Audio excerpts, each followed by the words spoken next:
Sometimes we have a text in one column and we want to separate in different columns based on information we have in this text. And one of tools we can use in Excel is text to column command. So on data tab we can text to column command, and we want just split this text based on delimiter or separator.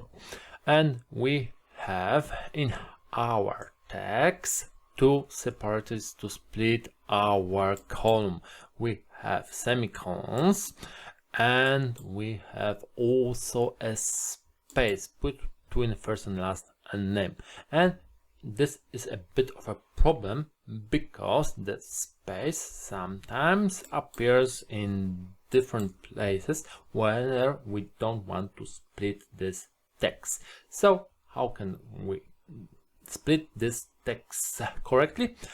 We can just use text to column command twice. So we have to first of all select this column, then go to data tab, text to column command, and in the first step we want to use delimited, so we'll be using delimiters.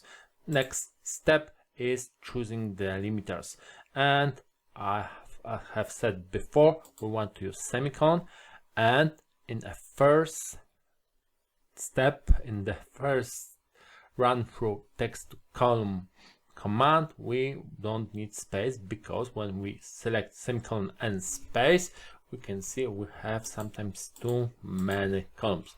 Without space we have only 4 columns, and this is okay for us, so we can go next step.